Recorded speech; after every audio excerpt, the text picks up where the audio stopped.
But anyways, you ready to go? Let's do it, baby. Ladies and gentlemen, welcome back to your absolutely favorite podcast. Whoa, whoa, whoa. Yeah, yeah, yeah. Welcome to Riffin with Griffin. All right. Ladies and gentlemen, as you know, we got the singer mic. It's a little hot, so don't hold it too close. All right. But, you know, you've been here before. Let's see what you got. This is Adam Ray, everybody. Woo, woo, woo, woo, woo, woo, woo, woo, woo. Riffin with Griffin. Yeah, yeah, yeah, yeah, yeah. Woo, woo, woo, woo. Woo, woo, woo, woo. Woo, woo. Woo, woo, woo, woo, woo, woo, woo, woo, woo, woo, woo. Yeah.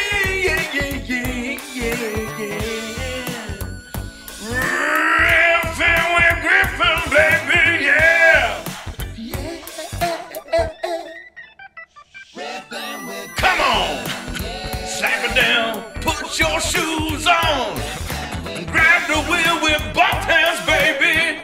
You know what to do. We're driving on Griffin Street with 2 feet, get something to eat. Whoa, whoa, whoa, whoa, whoa, whoa, whoa, whoa, whoa, whoa.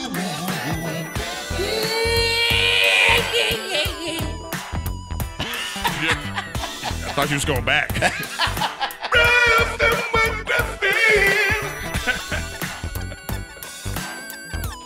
I want to thank Liquid IV for sponsoring this episode. Grab your favorite Liquid IV flavors nationwide at Walmart, or you can get 25% off when you go to liquidiv.com and use code Griffin at checkout.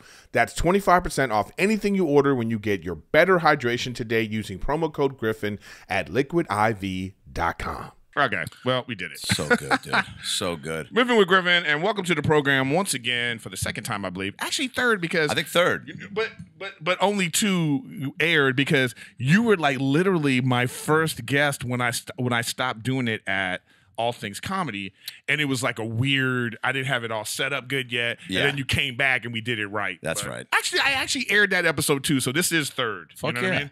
But it just was like, I don't know, weird stuff. But anyways, welcome back to the program, Mr. Adam Ray. Thanks for having me. Long-time listener. First-time caller. First-time caller. People, that's one of those like staple, like, I don't know where that joke falls into the category of like, do you have like non-comic friends that say things that that you go, oh, that you've heard that a bunch, but now you use that as like your thing because you don't have because you're not a comedian and you don't know how to like, or come up with your own style. Or it's just like whatever's hot at the moment. Like, remember when everybody was going, what's up? Oh, we're not doing that anymore? You know, remember that? And then you just kind of like, okay. Yeah, all right, man. Yeah, or, yeah, nice. Yeah. Or when SNL was huge. Yeah. Like when SNL was huge. And shout out to our good buddy, Aristotle, who was like, you know. Come on, man. Which is like... and came out of the gate firing with that sketch. Yeah, dude. yeah. So he got that really funny sketch, and now people are doing that. You know, they're going say again. So what's again? You know, whatever. He posted some Angelo video or of something. Some kid. Yeah, doing yeah, it. yeah. That's all you want on SNL. I feel like is a quotable character. Yeah, the church lady. Yeah, you know, just those ones, or even like if you go to like In Living Color. Yeah, you know the Snap, the whatever those. Oh, Men on Film. Men on Film. So you know, good. all that kind of stuff where you just go, you know. Homie the Clown. Homie, don't play that. Everybody was doing that kind of stuff. Dude, I saw Damon Wayans at the when they were going to bring back In Living Color, working out characters. It was fucking... they should have just taped that and put it on, dude. It was so good. Yeah, he's the really guy funny. Is just so funny. And it was like all modern time, like his Men on Film reviews were about...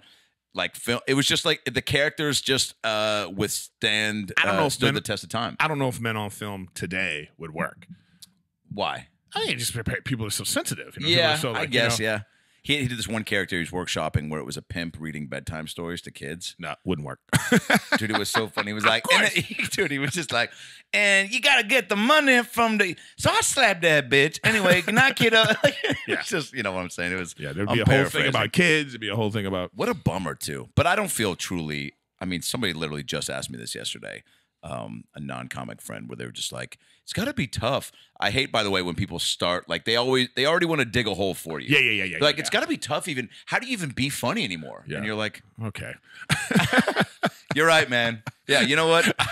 Yeah. I think I'm going to retire tonight. Yeah, thank you. Thanks for fucking opening my eyes to how, Yeah, it's tough. I mean, it's not. I mean, it's like let's not even talk about this a lot. Great. Just let's give it like 30 seconds of just being like, it's just. Well, I want to know: is this Mr. Potato Head or Mrs. Potato Head? Yeah. Oh, here you go. No, it's they. Actually, Rick Glassman gave me that on his podcast. Yeah, even that. I don't know. It's like I don't. You, I think, are more. And you were pushing me delicate at the wedding. I have to worry about people being sensitive more than you is what I think you're trying to say. Because you don't take chances. Yeah, I mean, look, right now I think the stuff I'm talking about in the last few nights I'm trying to, and you were even pushing me at the wedding in Cabo at Devine's wedding, just some stories I was telling where you were like, that's the shit to get into. You got to talk about that on stage. Yeah, you do. I see that. You were like, that was funny. You made this real shit relatable and funny, and you were connected to it. And I just need to get my head wrapped around that. That's interesting. You know what I really think it is, though, is like people don't know why they're funny. Like that's the hardest thing to like have a grasp of. Yeah. Like when you know why you're funny, or just even have an idea of like people are gonna laugh at you when you do or say this way. That is like when you understand your point of view and that kind of stuff, and you just don't know it yet. Right now you're still about like. These things are funny to me. I say these things in a funny way, but I think this is funny how I'm saying this, as opposed to like, why do people laugh at Adam Ray? And once you figure that out, like it's like for me when I used to coach basketball, and I'd be on the sideline, and I'd be yelling at the kids. The crowd's laughing, the crowd would be laughing at me. I'm like, I'm doing a show. I'm legit mad at these kids. You're not nothing about what I'm saying in this moment is trying to be funny. You're not trying to make the parents. Did you even recognize that was an audience? No, because I wasn't even really doing comedy at the time. I just knew, I was working. This was my job, So I was like, I'm mad at these kids that people are laughing. But it clicked in me. I was like, I because I would say things like, "Are you point shaving?" You know what I mean? Well, you're also blessed with an amazing, voice, timing, delivery. I understand, but the thing is, though, when you recognize the formula, so I knew. So why do you think they were laughing? Oh, because it's just my anger, my whatever that is, whatever is coming out on the register of my voice, and some of these things you're saying is funny. Yeah. So once I recognize that, so I know my brand, I complain about stuff. Yeah. I bitch about stuff because people laugh at that. Some people are like, why are you always complaining? And then I just want to punch them in the face because I'm like, I'm a fucking performer, asshole. Yeah. This is funny to a lot of people. And once you recognize the fuel to your fire, it's like, I need to maximize that and continue to flex that muscle. Even when I came into your place, and we're looking at the Halloween decorations that Rage put up, you immediately just started like going into what will probably be a bit at some point about that. And it was like, and I immediately start laughing. But I think, do you think people need to know you and have a little bit of connection to think that's, because for me, it's like, I almost expect it. At some point, there's going to be something that he's going to start picking apart that's going to be frustrating, whether it's frustrating at a level 10 or level 2. But there's other factors that go into it, and part of the factors is how you look, how you talk. Yeah. The thing, I'm already funny. I already get that. So I already have that going in. Right. You know what I mean? So that's fine. So it's a certain stage presence and all that kind of stuff. But that's been cultivated over time. Right. And I'm saying this, but I feel like you asking that question is thinking that, like they don't know me, so how can I talk about personal stuff? They're not going to get it. Yeah. And I'm telling you, that's bullshit. Yeah. It's like, think of like when you watch a sitcom, a pilot for the first time. There's things you can infer. There's things that like, you know what I mean? Like with the particular story you were talking about, I even remember it being like, it's like you told a whole story and you had subtext, you didn't even realize it. So you were, single, your mom was a single mom. You were the kid, and then your mom was dating people. And then this was like the relationship you had with each guy that came into the life, and you were also jealous of these guys. So you were sabotaging the situation. Yeah. Bro, I got all that just from how you told the story. Wow. So what I'm telling to you is like, you need to recognize that. That's enough. And it's enough. Yeah. You know what I'm saying? Yeah. It's just, listen, man, it's like you can't get it from me. You're not going to have an aha from me.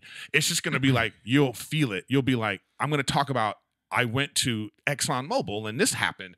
And the way when you find your thing, then you're going to see, oh, people are laughing at me because of, they're with me on this story. You know, not everybody likes it, not everybody, but there's a lot of people like that. You got Larry the Cable Guy, even Theo Von right now. He found his thing about telling these, like, are they true? Are they lies? But it doesn't matter. Who knows? He's created a universe. But people want to hear them. People want to hear it. Regardless. I don't think they care if they're true or not. Right. And also maybe that's part of the, like, clickbait afterwards, to be like, there could be message boards of people being like, trying to fact check some of these stories. Did you really have a neighbor named Barnabas? Yeah. Whatever it is. So that's what I'm saying.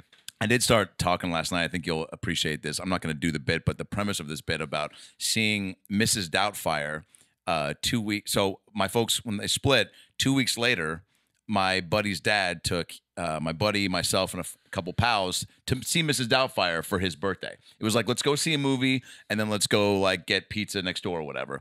And I was like, one of my favorite movies, Robin Williams, is my guy, but this movie's theme is divorce. Like that's a big part of the storyline. Yeah. 2 weeks after my folks split. Yeah. So I'm like sitting there holding back tears, being like, we couldn't go see fucking Transformers. There's a lot less marital issues in that film, because I'm like 9 years old fighting back tears because it's so fucking real. And then I'm like, insert joke about, you wouldn't take a woman wouldn't take her kids after she lost her husband on a cruise to go see Titanic. Like whatever. There's probably some version of like, that's like taking a blah, blah, blah to see this. Yeah, but then I go, but then what I thought was kind of a fun take on it, and I thought of you in this because I'm like, I end up doing about 4 or 5 minutes on that, and then having a stepmom and all this, and I go, I'm watching Mrs. Doubtfire, and my emotions turn from sad to angry because I'm watching this guy go to great lengths. I'm like, dude, fucking my dad like was fine with every other weekend. This motherfucker, he could have dressed up like a British cleaning lady to see us 5 days a week versus once every 12 days. Yeah,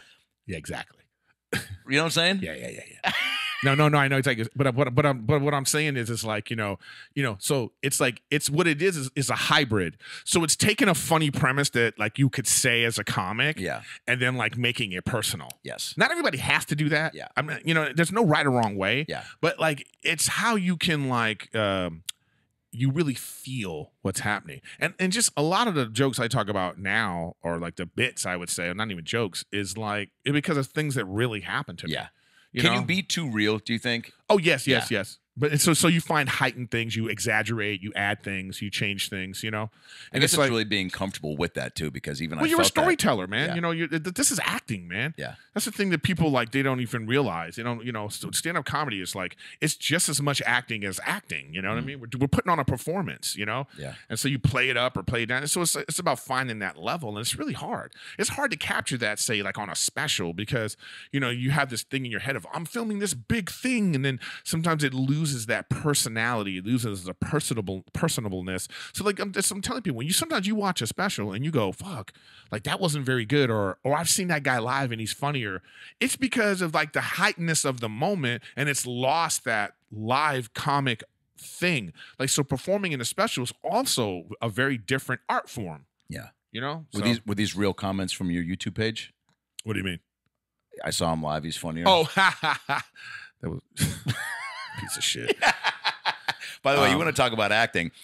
After we left Cabo and Devine's wedding, seeing you in that element, dude, I'm sure there's a list of roles you're like, I want to play this at some point. Right. Dude, guy who runs resort, I mean, because I don't know if you met the guy who ran the actual resort we were at.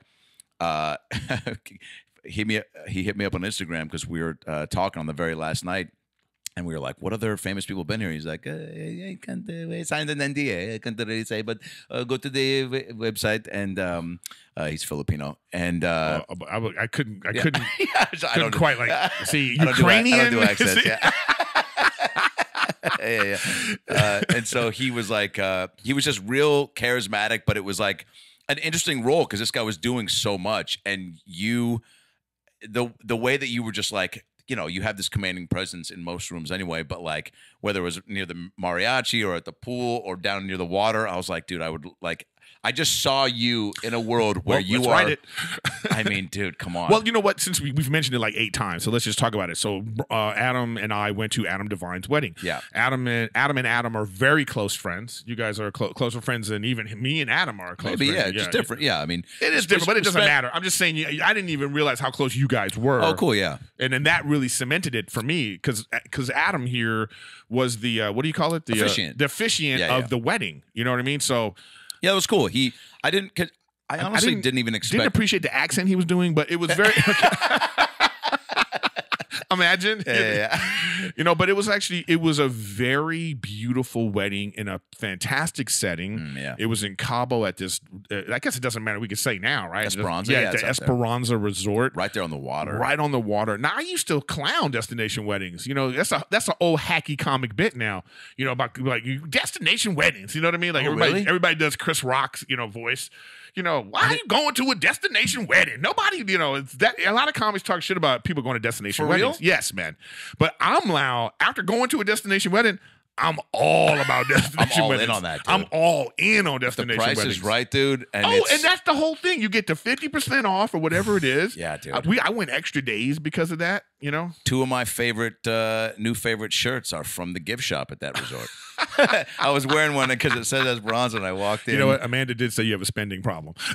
Did she really? I'm an impulse buyer, dude, for sure. Yeah, you are an impulse buyer. I'll go to Best Buy, but in all the best ways, by the way. I can't go to Best Buy either. My impulse buying, and anyone in my family, friend circle will attest to this, it's all for other people. It's all for the That's still bad.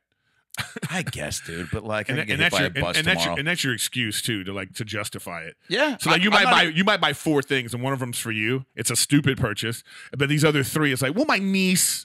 There's a new attachment to the Barbie house, and she had to have it. Hilarious! I bought them. They loved mermaids, and when they were, you got the solar panels for the Barbie. Barbie needed new rims on the that's Barbie kind of Mustang. Dumb purchases you made. Ken wanted veneers. And he just got laid off from the app he was starting. No, it was I got the mermaid tails that were like they could slip on and pretend to be mermaids because I took them to Arizona, got an Airbnb, pool. They obsessed with swimming, and I was like, they probably have 2 more years to think this is cool. So I was like, I heard in that story, I heard impulse buying, but go on.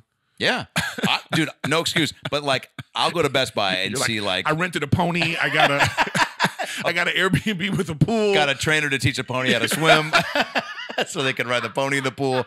It was like a pony pool combo thing. But I'll go to Best Buy and see like a Tom Hanks DVD combo pack that's like Turner and Hooch, Apollo 13, big, and the Furious Forrest Gump isn't in there. Yeah, so you buy that. Forrest Gump's by itself. Dude, give Forrest Gump a little more respect than it to be in a combo pack. It's always the movies that don't get enough love, and they squish them together, so they go. It becomes worth it. It's like Last Action Hero, Twins, and then like Terminator's not in that Schwarzenegger 3-pack. Oh, but so I'll see that and I'll be like, I don't need that. I also don't need season 6 of Alf, but it's on sale, and it's right next to Full House season 2, which is also on sale. Put them together, and you got full Alf. You're probably terrible in a Walmart.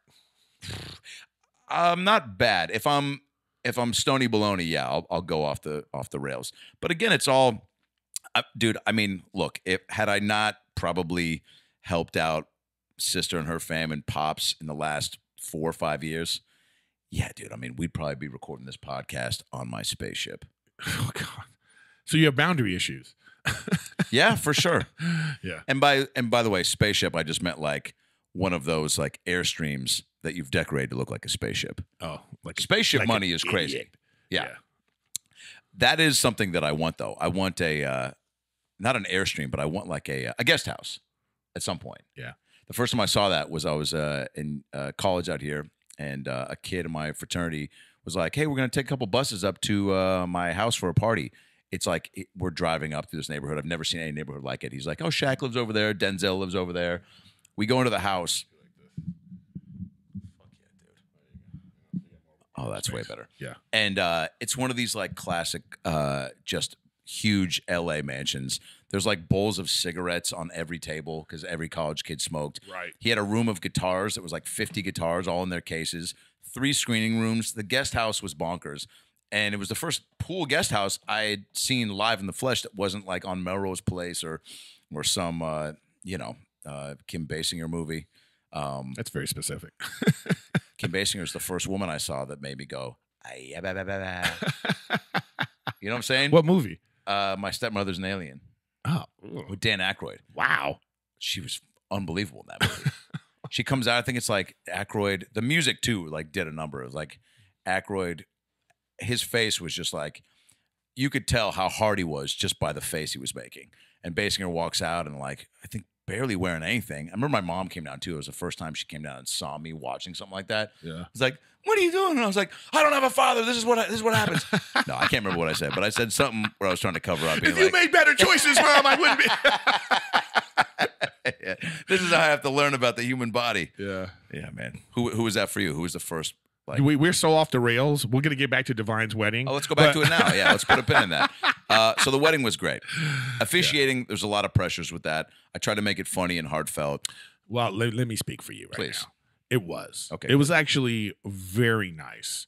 I was very impressed. Rachel was crying the whole time. Whoa. I was teary-eyed. I just thought the setting was beautiful. Seeing Adam vulnerable like this. Yeah. Chloe was breathtaking. She walked down the thing herself and all Amazing. that. She looked great. Everybody was just, and it was hot as hell out there, and it didn't even matter. And this guy, man, just it was funny when it needed to be funny, heartfelt when it needed to be heartfelt. You got all the information you needed. It was like very well done to the point where I know at least 3 people said, hey, man, are you available for our wedding? Like, that's how good you did. Yeah. Like, that really is how good you did. It's cool. Like if you were running some app, it just blew up. You know what I mean? Like, it was like people were like, you got to get it. So it was, I just want to let you know, give you some more kudos. And I told you there, but I want to do it publicly like this. You did. You did a very great job. I love you. And you did. You came right up to me, dude, with like a very sincere like handshake and you asked for like a discount for your wedding, which I thought was inappropriate right out of the gate. Like Chloe hadn't even gotten out of the way yet. And you already like move, bitch. I gotta.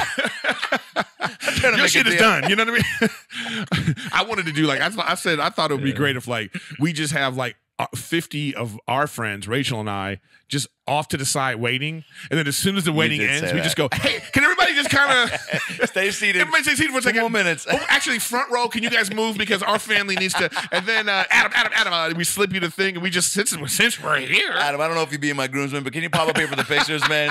I think the magazine's still here.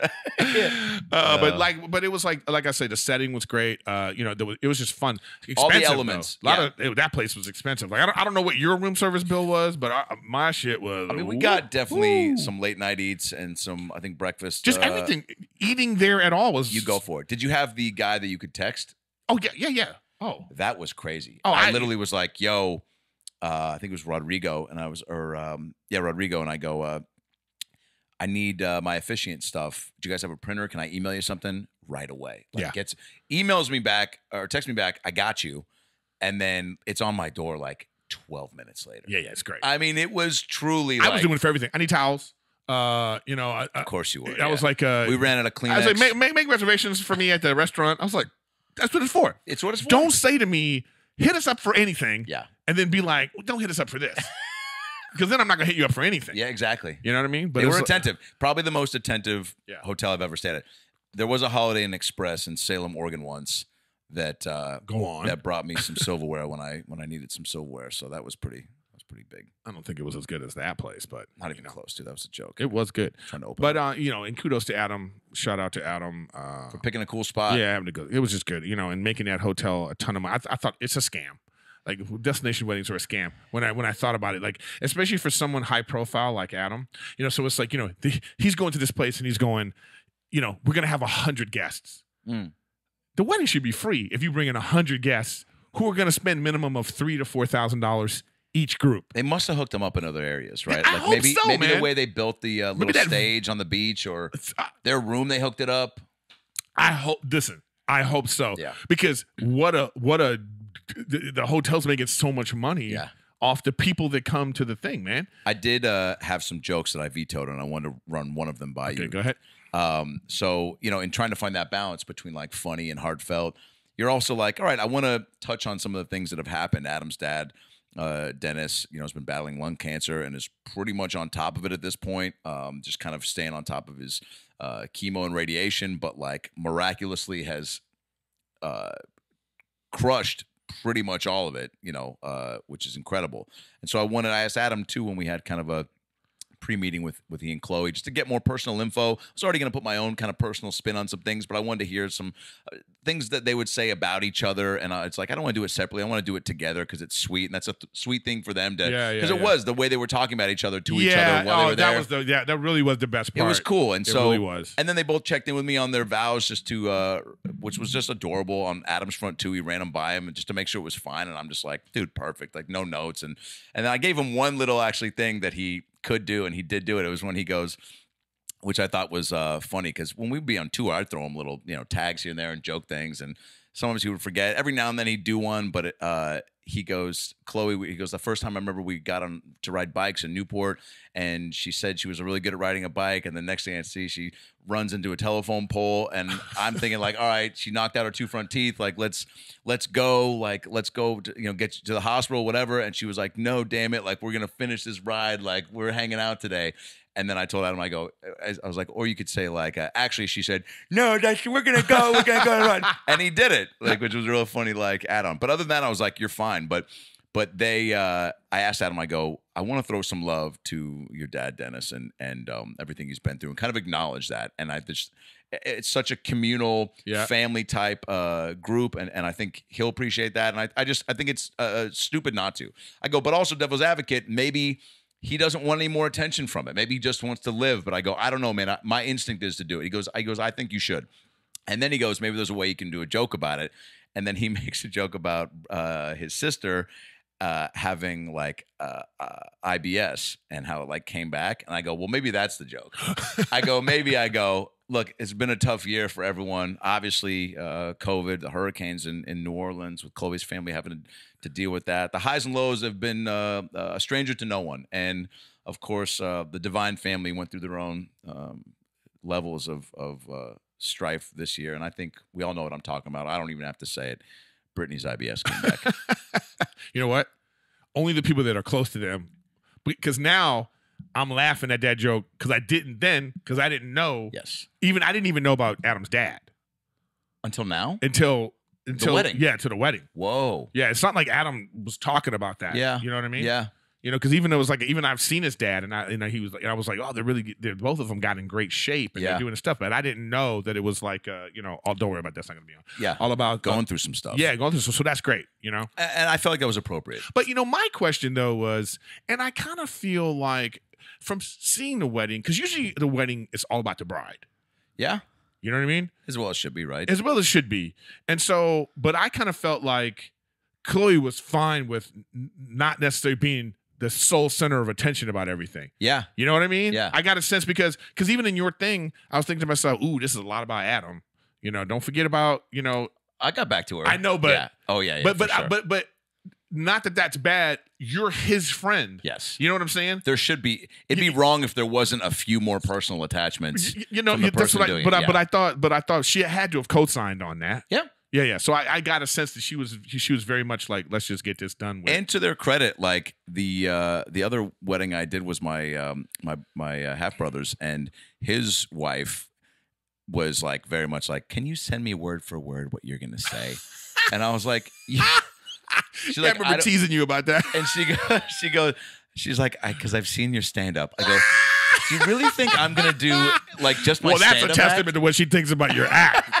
She's like, ooh, he's gonna. Okay, I need to get final approval on everything. But also, like, you asked saying. me, just trust, and then I go, and then it worked out great, and she was like really surprised, and I was just like, which is insulting too. 1,000%. She was like, it was great, like I should have just trusted. I'm like, yeah, and my brother was like not even sweating it, but Chloe, I'll give her a lot of credit, man. They were pumped, and they literally checked in on a few things, but she was just like, didn't really. Just kind of wanted to know the order, and I kind of just gave her like, it's gonna be this and this, and I'm gonna say some things, then this and the rings and the vows, and then that's it. And she was like, great. And other than that, did not say, and I asked, like, is there going to be like somebody come up to read some poetry, or somebody going to play the cello? You know, there's always like an extra. Somebody comes up like from Jacob's 315, or I don't know, from some. Which is fine too. I actually just went to another wedding where they're both huge movie buffs, and for The Ring, they had, I haven't seen Lord of the Rings, but they had a character come up dressed as not Gollum, but some. It doesn't even matter. He looked like Uncle Fester from Addams Family, and he walked up and they played this like some song from Lord of the Rings, and the guy slowly comes down the aisle, and then he like puts his hand up and he's like, "The rings." Dude, it was actually unbelievable, dude. I mean, if that's their thing, more power to it. It was, and everybody laughed and loved it. Hey guys, I want to talk to you about our great sponsor of the show, BetterHelp. BetterHelp, man. Go to betterhelp.com/Griffin.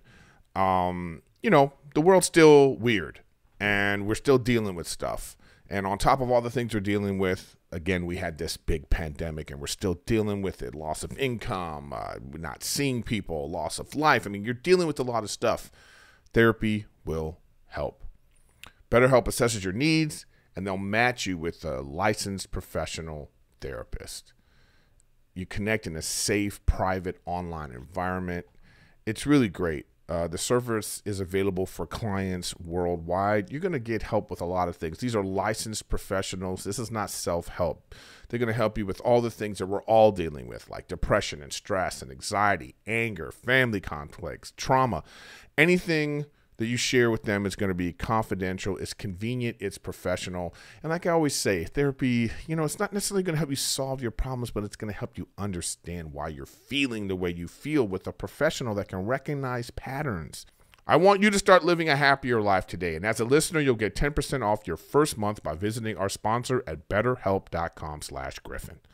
Join over 1 million people who have taken charge of their mental health. That's betterhelp.com/Griffin for 10% off your first month. Hey, what's up, guys? Let's talk about Liquid IV. You're always hearing about how you have to drink water, but sometimes that gets boring. Water is just like water. It's plain, it's bland.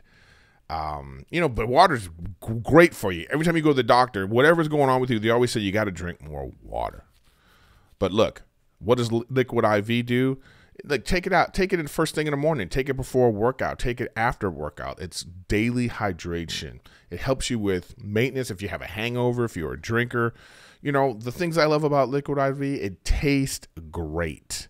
You know what I mean? They got all kinds of great flavors like lemon, lime, strawberry, watermelon, passion fruit, guava, pina colada.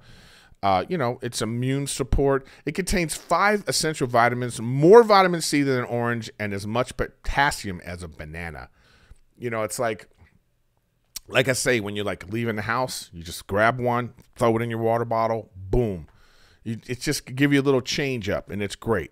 So this company is donating 4 million servings in response to COVID-19. Products are being donated to hospitals, first responders, food banks, veterans, and active military. Liquid IV is out here trying to change the world. Look, grab your favorite Liquid IV flavors nationwide at Walmart, or you'll get 25% off when you go to liquidiv.com and use code Griffin at checkout. That's 25% off anything you order when you get better hydration today using your promo code Griffin at liquidiv.com. Get hydrated, and it tastes good. Liquid IV. Like if you it's like that's why you have people that know you at the wedding. Because if they know, like, they've been to their place and they got it's unbelievably Lord of the Rings. Yeah. It's like it's too much, it's too craziness. And then people go, oh, this is perfect for these people. Are you a fan of anything crazy like that? Or are you just like, man, keep it simple? Keep it simple. The only thing I would want, because we're planning our wedding. Yep. I just think it'd be funny for Rachel to like do a fashion show. Hilarious. Yeah. So she goes up and down the aisle like 4 times, and the last time it's the wedding dress. That's amazing. Have the Sklar brothers announce it. I mean, that is a great idea just for the whole wedding party. But we're trying to keep it simple and but it's like it's just a weird, weddings are are weird like that. I was disappointed though that they even at the final thing that they didn't do like the best man speech and all that kind of stuff and let people say something about him. Oh yeah. I wanted to do that. But I think they did that on purpose where they were like, okay. Did you have some words planned? Well, I wanted to say something about Chloe because I had this Chloe story. Like one time I was in New York and she was going to NYU at the time. And so we just linked up. You know, I was like, hey, you want to go movie? I'm about to go to a movie. I'm performing. She was like, yeah, let's go to a movie. So when she got to me, when we met in the street, she had a big backpack full of books. So I was like, let me get that for you. You know, she was like, oh, thank you. You know, we went to go see Wonder Woman. All right. Wonder Woman just came out. So we saw it. It was great. So when we were walking out the theater, I reached to get the backpack and she was like, I got it. So I was like, oh, you Wonder Woman now? Now you Wonder Woman, huh? 90 minutes of empowerment. Now you're a different person. So now you want to do some sit-ups before we go outside? Gal Gadot did it. I can do it. Yeah. Isn't that who Wonder Woman is? Yeah.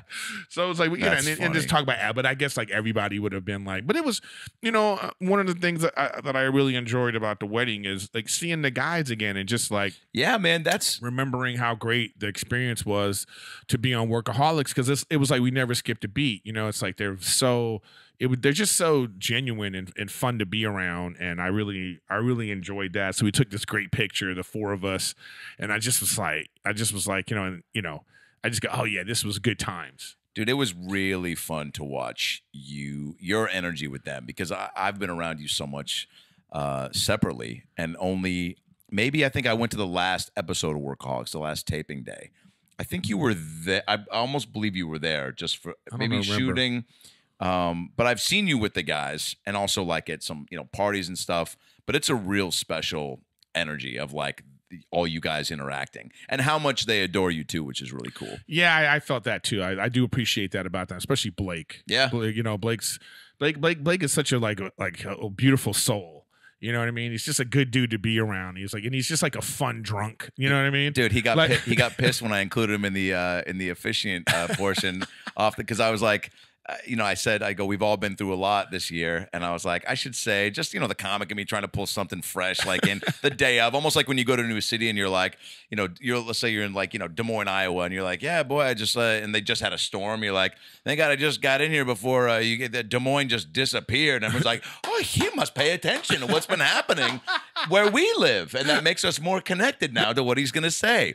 So, you know, I was like, so I go, it's been a rough year, COVID, blah, blah, blah. I go, you know, Blake got fucked up and slept outside of his room, which he did, you know, and that got a little laugh, and then Blake after was like, throw me under the bus, huh? He's like, had to include me. He's like, you told me you were gonna do the Britney IBS joke, and here you are throwing me under the bus. And I was like, I go, dude, I knew you'd be cool with it though. He goes, respect. Yeah, they're really good about that's their thing. Is there a certain memory that I'm always curious when people like that, like there's, because you know, there should be the same way there's a Friends reunion, a Workaholics reunion. I told Adam when that thing happened. Really? I said to him, Adam, y'all should do a Workaholics reunion. Let me moderate and it. just do the same thing that they did. You know what I mean? Like do exactly the same. With tight buttle. You know what I mean? You know, go to the house. You know, and just like do all this. It would have been so funny. Like they should have done that. But still can. Yeah, Comedy Central they can't because they don't know how to do funny anymore. Well, no, not Comedy Central. You let somebody, Paramount Plus is going to have to do it. Right, but same thing. You know, we'll see. Are you flooded though with a memory when you get around that environment and those people? Is there like one thing that comes right back, or is it just too much to cover? No, I have a lot of great memories, but my first ever memory of just being a part of Workaholics is, and again, I've told this a million times, but it doesn't matter. I don't think I've even said it that often on this podcast, but whatever. When I was auditioning, yes, it's a great story. You know, right? I told you that. Yeah, I'm auditioning, and you know, I went a day early. I don't know why. I just read the thing wrong. Yeah, and I ran into Blake. Yeah, you know, and then he's all like, "Oh, you here from Montez? That's tomorrow." You know. Then I'm like playing it off like, we don't like to come scout it out. Which is great, by the way. Like, even for any, even if you don't know the person, like that's great. And then he goes, he always says to me that he goes back to the writer's room, and it could be a lie because it's a good for a story. You never mess up the truth with a good. You never mess, a true story with a good story with the truth. Right. You know, so he goes back and says, I think I just met Montez. You know, but I just never remember meeting him, and then just like the whole audition experience. Like just being a part of that audition experience was like, you know, I remember that. You know, I just remember a lot of fun times with them. I guess one of my best memories on set, though, was just like laughing my ass off.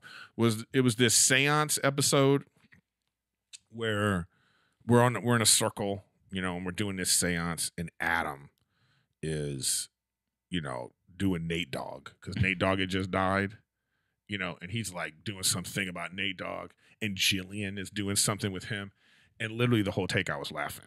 Wow. You know, I just was laughing because they were so, you know, but I thought we were rehearsing. Yeah. Oh, you know they were shooting? I didn't know they were shooting. That's so on cut, Adam goes, "Yeah, great choice, Erik, to laugh through the whole take." I was like, "Oh, were we shooting?" How are you with that now? Like when you just did this movie with Ray Romano and like who else was in it too? Sebastian. Yeah. Are you, I mean, even with Sandler, like in Murder Mystery, are you trying to, are you like, don't fucking break because it's unpro, or are you like, no, man, that's a part of it. If they make me laugh. No, but see, I don't know. I just like to be in the moment of it anyway. And you know, and it's like, oh man, Murder Mystery. What's disappointing is we originally shot in Montreal, and the opening of the movie was really him and I doing this walk and talk down the street, and then we foil a robbery at a liquor store. You know what I mean? Whoa. And so, but the walk and talk was my first meeting him, my first interaction with him. It's a great scene. You know, but that one was different. I'm saying it was originally longer and, of course, you know what I mean? This whole thing, you know? Of course. And then they had to change it because they were doing something with Jennifer Aniston's character, setting that up more. So they had to do these reshoots. And then what they did was they added me to that scene in the table. Yeah. They hired a wife, and then so I became like I was in the movie more, and it just made more sense as opposed to like in the original movie he would have had a dinner with someone else.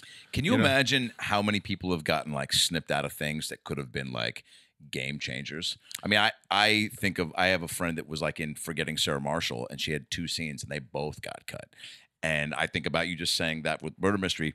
When I was in the Lady Paul Feig Ghostbuster reboot, you know, I got to voice Slimer, which was cool, but then he let me be the lead singer of this rock band that was the first scene of the movie where they caught a ghost. And I had 10 lines, and I got attacked by a ghost. I ad-libbed a bunch. We shot for a week at the Beacon Theater, at the Wang Theater in Boston, and I'm literally leaving this being like, I'm going to have a cool fucking, like, middle of the movie, 10 lines, probably keeping a couple ad-libs, boost that up to 13 lines. Yeah. And, dude, maybe a line, maybe. And Paul even hit me up and was like, dude, like, you know, I got Sony's notes, I got Reitman's notes, I got Aykroyd's notes, and then my notes. He's like, this movie's just like, there's a lot of cooks in the kitchen, and if it's not the 4 gals, if there's not the 4 gals, like they, especially in that scene, they're like, why else are you having? And I guess why would you keep a character like that, like having him be a more prominent part of the scene? But selfishly for me, I'm just like, I told my 6th grade girlfriend that I was fucking in this. So at least he told you that. At least you're not like 1,000%. in the theater with like your whole family. Like, okay, here it comes. Oh, God. Here it comes. Well, that's what I'm saying. You know that's happened, and people don't have the luxury of like getting a heads up. But think about the people that probably have had like, who knows, even a game-changing scene where you're like, dude, that's gonna build. But you and I both know as good as anyone, it's like it's never one thing. So even if you do, yeah, man, I don't know. It's just weird. Like, you know, you just got to decide like who you want to be, like what, you know, you don't want to be too nervous. I mean, like Murder Mystery is an example of like, you know, like you're a fish out of water, like just an overwhelming, you'll get overwhelmed if you think about what's happening. Like, because like, you know, I'm at this table, you know, and here's Adam Sandler and here's Jennifer Aniston. You know, who are you more nervous to be in front of? You know what I mean? Like it was like both of them, the whole thing. You know, equally, and her more than him because he's a comic. And then once we started like doing the comic thing, it was great. Who he is, it goes out the window. Yeah, right? yeah. He's such a savant about movie making too. Like just every little thing he knows what's going on. Like I remember when we were doing this walk and talk, the camera guy was at a certain spot and he goes, "That's not right, man." He was correcting the guy, and the guy was like. Then the guy was trying to argue with him, and then he goes, "You're right." You know what I mean? Oh, Sandler said you're right. No, the other guy. The other guy was like, "You know what? You're right." He just had this thing. So, you know, and I felt like they gave me the carte blanche to like, you know, all right, we're not married to the lines, cool, which was good too. So, you know, and I was able to like, you know, and I'm not trying to like, you know. And then she's, you know, it's like I felt like, you know, I was like, oh, I'm the light-skinned Chandler right now. You know what I mean? It's Did like you say that? I just and she was very gracious and she's fun to be around. And it was just like this, you know, funny thing. You know what I mean? And How do you not be, dude? You get to work and do that much cool shit. That's why I just like cannot understand. Like in the last few weeks, I've been at shows and seeing comics that are like doing very well, like being like perturbed by such insane, minimal, just concerns that don't concern them. You know what I'm saying? And I get we all get to a point to where you fill your plate up with things that you shouldn't be, right? You're trying to eat off the doesn't matter plate or doesn't affect me plate, and you're taking bites of things that you shouldn't be taking bites of. And there's probably a better analogy for this, but when I see it, I go, it's good to see that stuff and acknowledge it. Just like when you're starting out in comedy or anything, like I used to see people come in and like really massage their spots. You know, comics would be like, I gotta do like every time, be like, I gotta leave early, I gotta do whatever. And so I made a mental note of being like, don't fucking be that guy, because I would see how people would respond to it, and I would see how it would make me feel to always be that person. So I don't know, dude. It's just there's I know, but yeah, but okay, but what I'm trying to say is I just don't. Everyone has their problems, their concerns, their frustrations, but like just the older I get and the more deeper I get into this stuff and try to really enjoy all of it, even auditions, whatever. And like I was telling you about this part I just read for, and you're busting my balls about, because I was like, it's just like, you know, kind of likable asshole guy, and you're just like, oh, they fucking knew they just had the right guy, you know? Yeah, dude, you've done that like 6 times now. I'm just watching some movie. I'm just watching some movie, and then it's like even the setup is like, here comes the dickhead. You know what I mean? Like that's the setup of the scene. Camera pans. Here comes Adam Ray. Hey guys, and I'm like, wow, he's that guy even now. In the script. Camera pans to unlikable dick face. Yeah. Yeah. Okay, in parentheses, Adam Ray. Yeah. All right, but let me push back on something that you said. All right. I know, you know, there's a feeling of being like, hey, you know, why are you worried about that? Let things go. But you know, but there's also a feeling that I have of, I like to feel things, because feeling emotions is how I like to perform. I want you to. Oh, totally. So the only way to feel things, though, is you have to actually feel things. Yes. Like, so I am always like, I always think of myself as I'm studying for a joke, you know? So it's like, because like, I know I have jokes about little minuscule things that might annoy me, and that is like how I'm heightening it on stage. Yeah. So sometimes you just need to it's just a part of like, it's a part of who you are. I get you. So maybe if you're running stale or low on, frustrating ammunition, you are almost seeking out things to like, and you find yourself maybe going above and beyond to try to like get annoyed by something just so you can feel. Yeah, just so I can be like, oh, okay, this is the energy I'm gonna need for this thing, or it's like, oh, I can add this to that, you know. Well, that's a fucking weird way to live. I know, but I know, I get that. But, I mean, a little bit, but also, but the tortured artist, right? Yeah, no, I mean, it does make you more interesting, right? Versus sitting back and being complacent and okay with everything. Right. That's what I'm saying. But I don't think you should be okay with everything. I just think that there also is, because you're a human being. There's no way to go through life being immune to things that bug you. But I guess just what I've seen in the last few weeks are things that truly, I don't know, when something truly is like out of your control. I'm a big control what you can control guy. So when people are getting pissed off about things that truly have nothing to do with them or that they can't do anything about, I'm just like, it's like Johnny Depp used to say, is like, I don't watch any of my movies because what am I supposed to do after it comes out? I can't do anything about it. Huh? I saw Erik Griffin in Murder Mystery. It was just okay. I thought the scene was supposed to be longer, but they cut it down. Apparently he couldn't remember his lines. Now I got to put Johnny Depp's face on. Thank God this isn't Take Your Shoes Off. All the work I would have to do on this episode. I got to get Kim Basinger fucking footage. Basinger. Oh boy. Yeah. Let's go to a Marshall Rug Gallery commercial now. By the way, he's gonna grab this. Well, he's gonna grab this. He's gonna cut in a Marshall Rug Gallery commercial, put it in and Take Your Shoes Off. That piece of shit. Dude, I get some comments now from people being like, dude, Rick's, because we have this, and I'm sure you have it too with him, where it's like he can get very, and it's just his personality. I don't take offense to how controlling he can be or how demonstrative he can be, because I just take it all in stride, and I just feel like it's all jokey. I don't take any of it seriously. Like, I don't anymore, and it's because it's because once we had a moment him and I had about him his diagnosis. Yeah. From that moment forward, I treated Rick differently. Oh wow. Yeah. From that moment forward, like we became super close. I mean, Rick and I remember we were in Montreal, and he's telling me stories about this, and we're going in, and we're both crying. Whoa. You know what I mean? So because it was like I was like, oh man, like Rick. So so now I get it. Like when the pandemic hit and Rick's calling me to come over to do his podcast, right? And I could tell in his voice that he was like, he was like, oh, please don't be Erik right now because I need you to do some things for me. Right. But when you come over, yeah, there's going to be a long list of he was COVID protocols. And I went like, I get it, Rick. Cool. Don't worry about it. Just tell me what you want me to do. Yeah. He was like, and I could tell he was like, oh, thank you.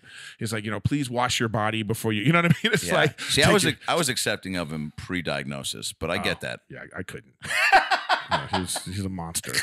But a good, cool story though for you though about Rick is I was just in Arlington Draft House in the Washington area. Love that spot. And I'm doing a meet and greet, and this guy comes up to me, and he's very, he's like, hey man, I just want you to know that when I saw that episode of you and Rick talking about his diagnosis and how it changed how you treated him and stuff like that, he was like, I was in tears. He said, I was bawling because I was recently diagnosed. Whoa. And it changed. He was like, it changed my life. That's cool. I immediately, my girl treats me different. It was like, it was like this thing, and you just go, damn.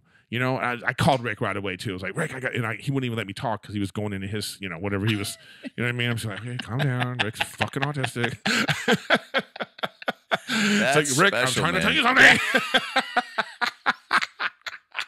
He's snapping on the other line. He's like, wait, I got to go to Marshall Rug Gallery voicemail message, Dude, I went to his house in Cleveland and stayed with him and his folks. That was a trip, man. Yeah, you were a fan favorite on TYSO. I mean, yeah, dude, it's just but like, your pod, his pod, there's a handful of them that are real goofy, and I like that. Yeah, I mean, it is what it is, man. It's like we're still doing this thing. I think. By the way, you just saying it is what it like. There's a certain amount of phrases that I think people say. Like, you just reminded me. It just felt like we ran into each other 30 years from now at like outside of like a Subway or a TCBY, and like we didn't really know how to catch up, and there'd been too much time. It is what it is. How come we haven't called each other? Adam. It is what it is. Yeah, life's crazy, man. Yeah. Life's crazy. Well, the world, man, it's just what a year. I mean, there's so many just staple statements you can. Yeah. Well, but that's right now.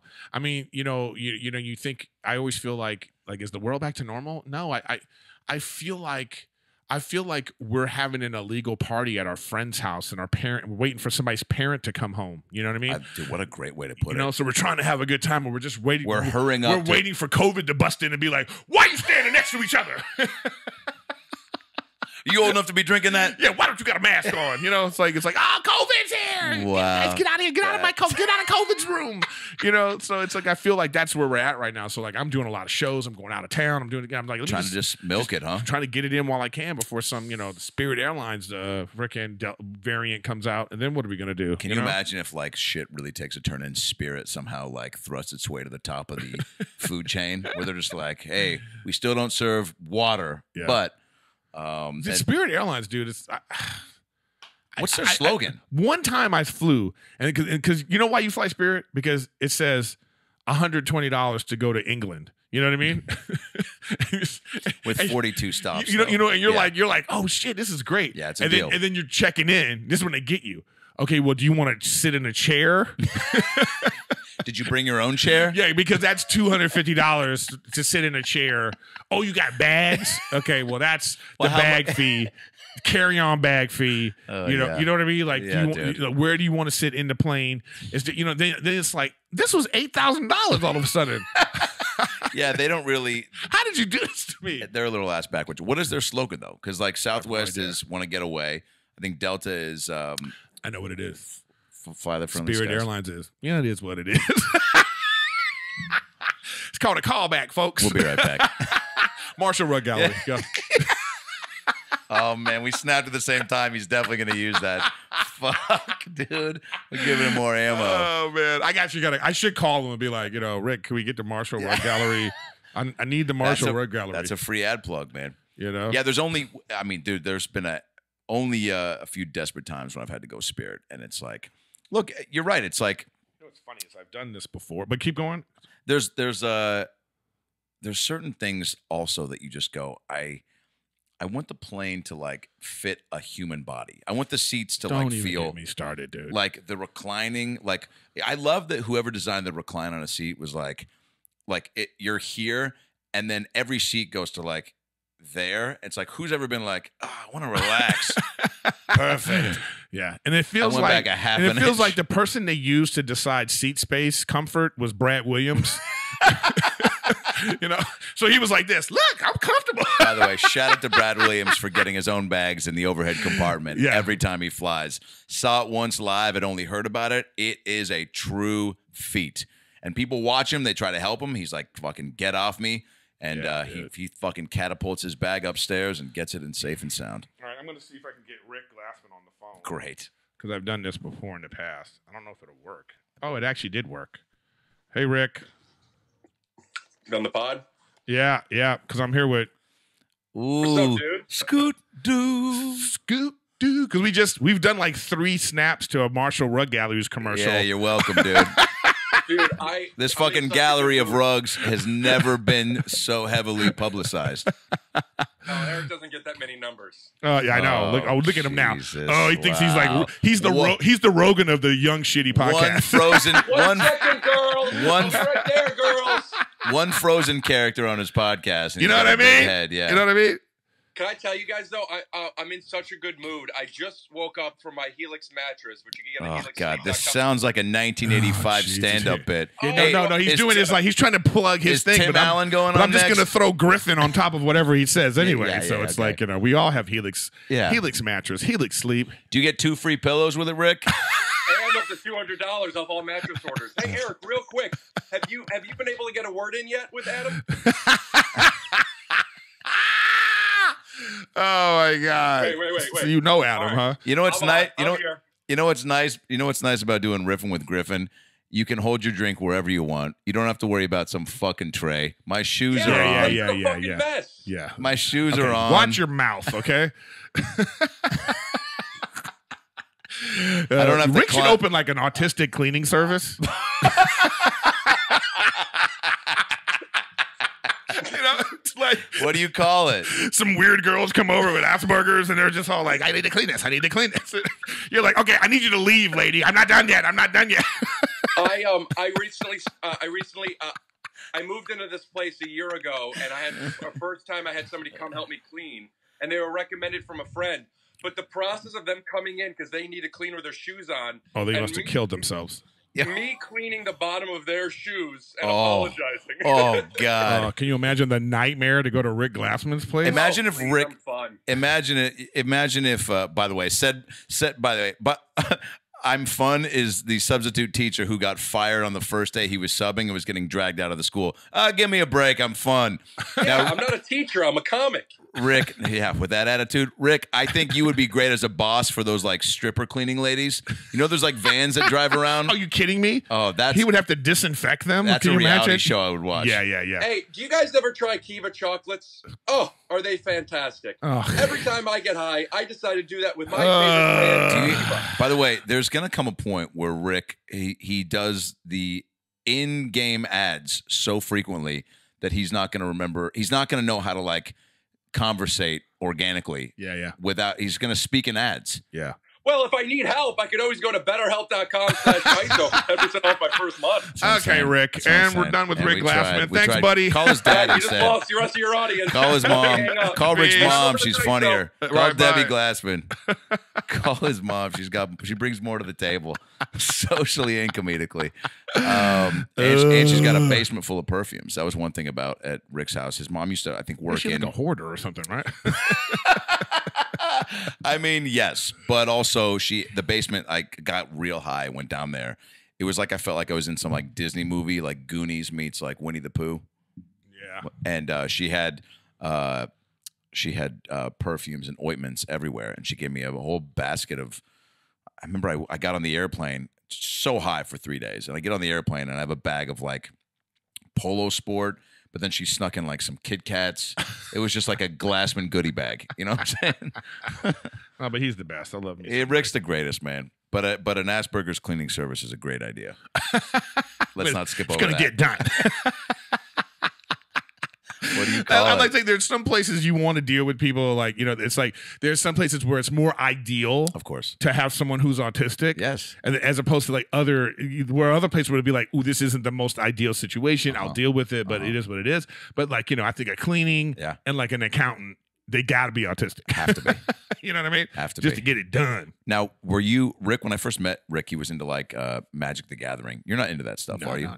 But you like Harry Potter and stuff like I that. love it. Look, so I you got like my wand right here. So you like the... Okay. You got about 2 more years left of calling out your wand placement. How dare you?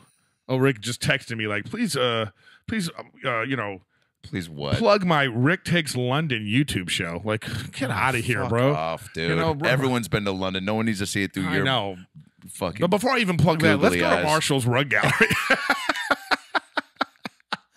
I think I actually have that commercial someplace on my computer. If you could do a travel show, though, the Erik Griffin travel show, I would love that. What would be the premise of it? It would have to be like the Erik Griffin travel, but it would be like me traveling meets bar rescue.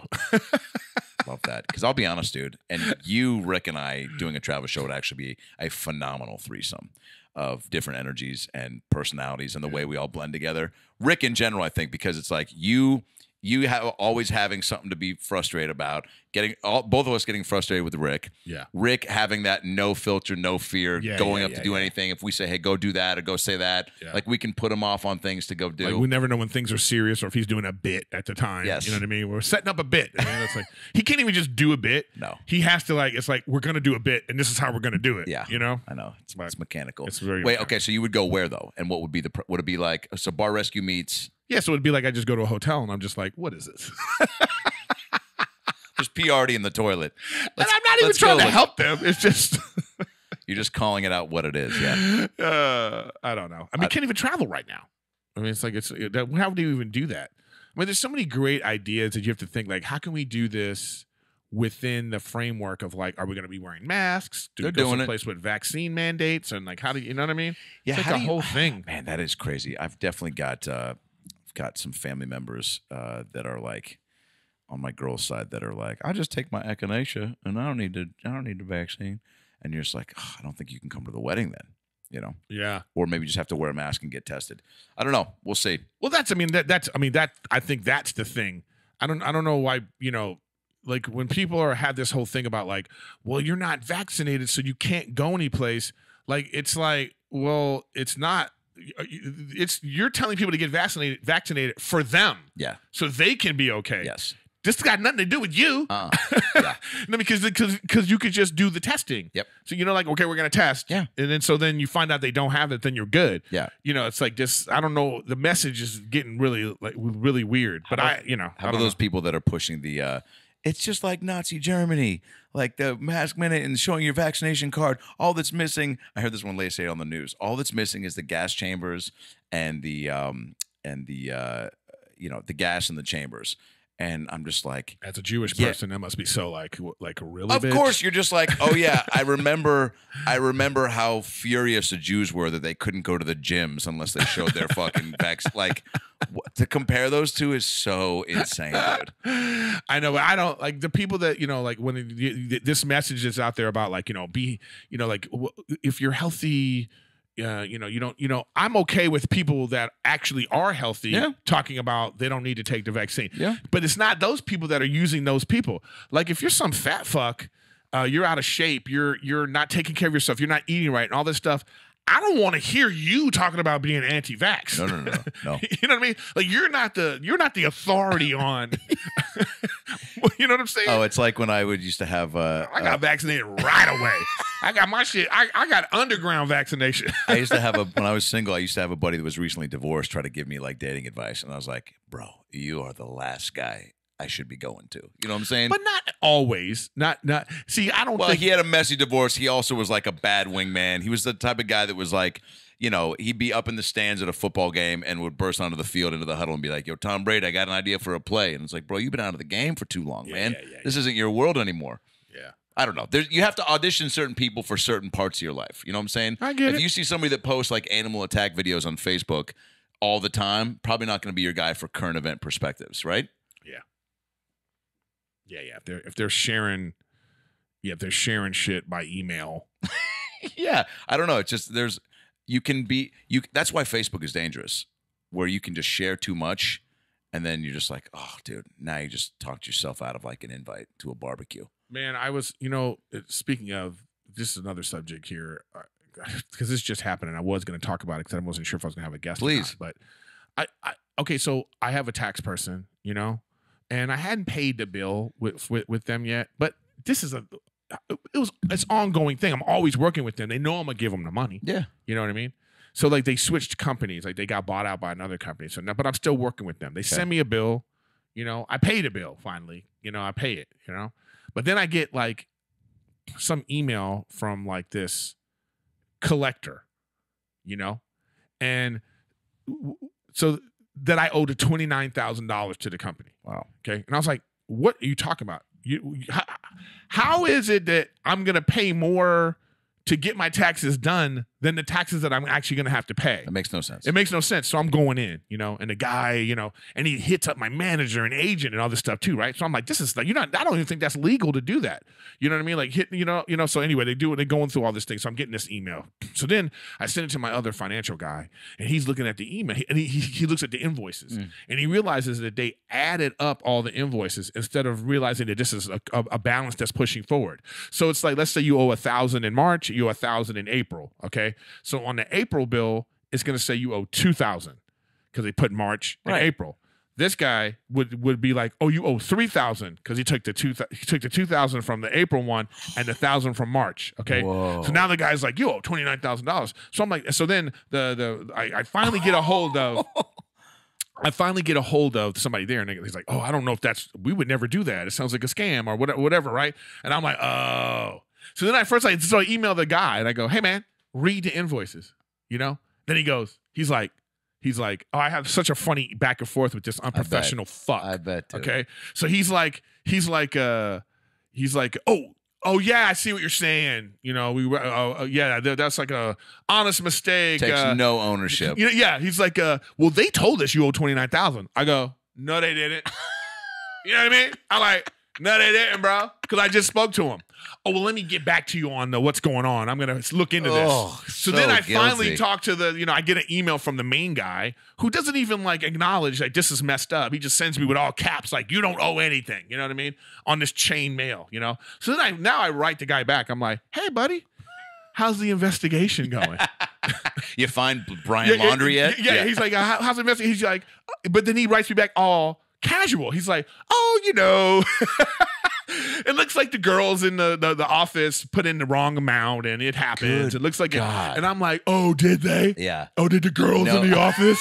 The girls in the office. He's good, dude. I said to him, I was like, what? I said, valiant effort, but this was never going to work, So then now I'm like, okay. That was my agent, yeah. So now I'm like hitting up back the tax people. I'm like, so either I'm getting scammed with my personal invoices are in some hands of a scammer, or you hired an idiot.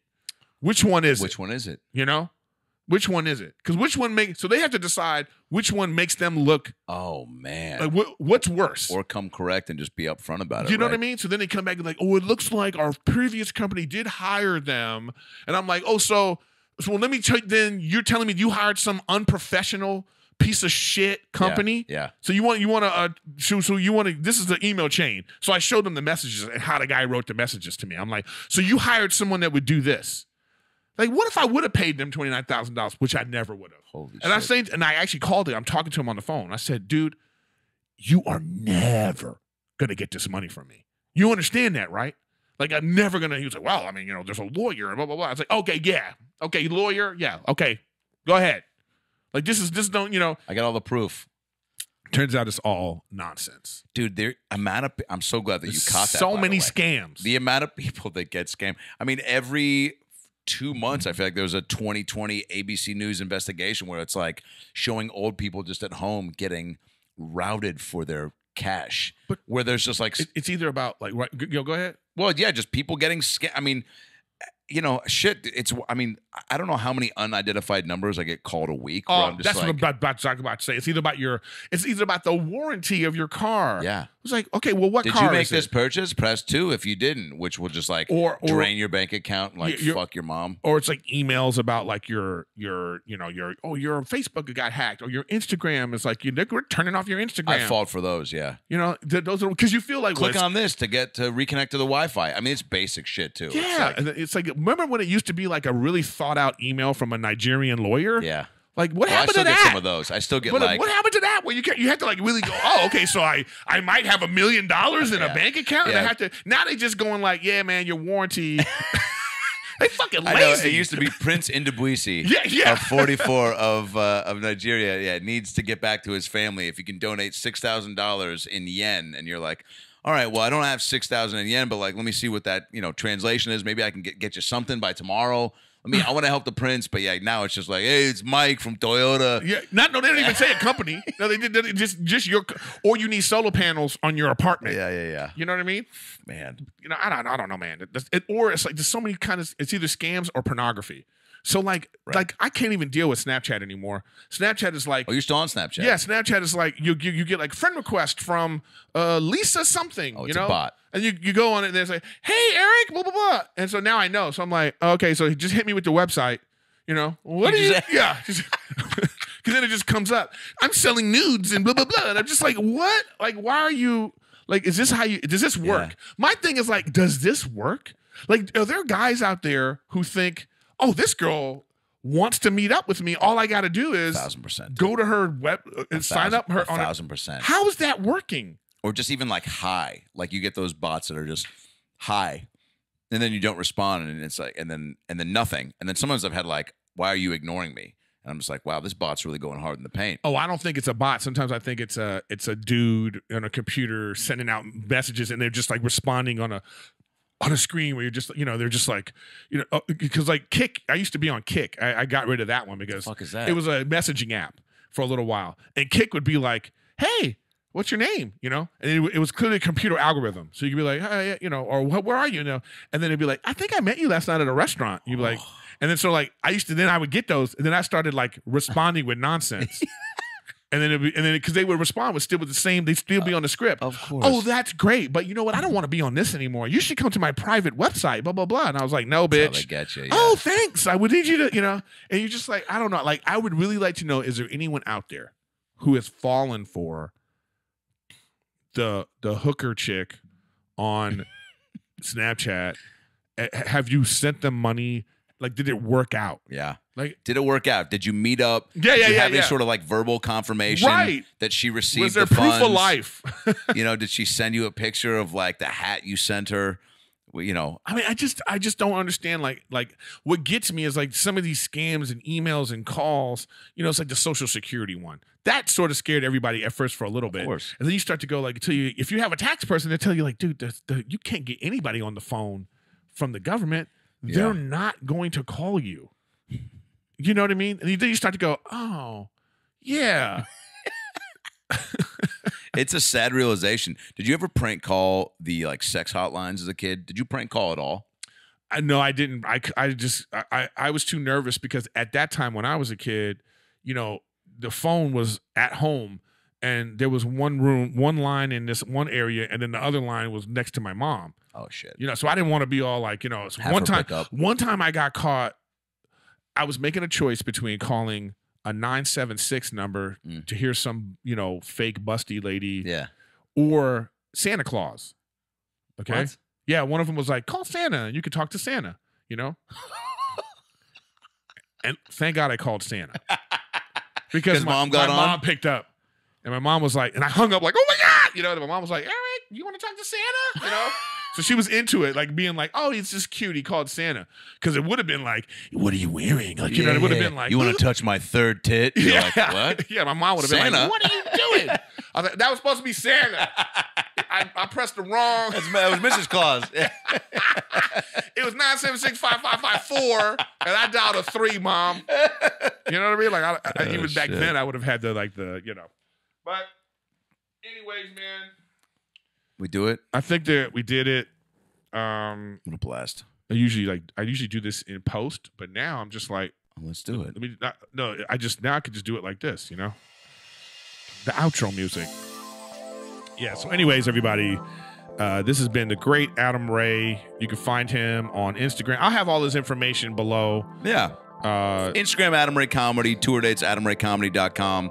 I got a cartoon coming out December 10th called Crossing Swords on Hulu, and Young Rock comes back in February. That's right. You're on Young Rock. Yeah. So that's I good. go back to shoot more episodes. I was only in 2 last season. I'll be on, I think, 7 or 8 episodes this season. Oh, that's good. Yeah. But they're giving you top of show? I believe so. 7 or 8 is... Yeah. I don't think I'm full on, like, regular yet. Can't stand that. Yeah. But whatever. Thanks for being here. Love you, Shout bud. out to Rick Glassman. Make sure you check out Take Your Shoes Off. He's in London, whatever. I did it, Rick. Your Marshall Row Gallery. Okay, snap. And my podcast about last night, which E. Griff has been on many times, and your last appearance was probably the best app we've had in a while, man. There was anytime I get multiple clips where I'm like, there's no way I can make my whole feed this one person, but dude, that was fire. So go back and check that out. Check that out. And but this has been Adam Ray, and he might be officiating Rachel and I's wedding because even she was like, we got to have him do it. Fingers crossed, baby. You know? I'll we'll do it see for what free. happens. But guys, make sure you check me out on Twitch daily. That's on, Twitch. You get it. And thanks for being here. Thanks for listening. Make sure you share, subscribe. Check out my other podcast, Gen to Gen, and King of the Sting. And thanks for being here. And I will see you next week. Bye. Bye.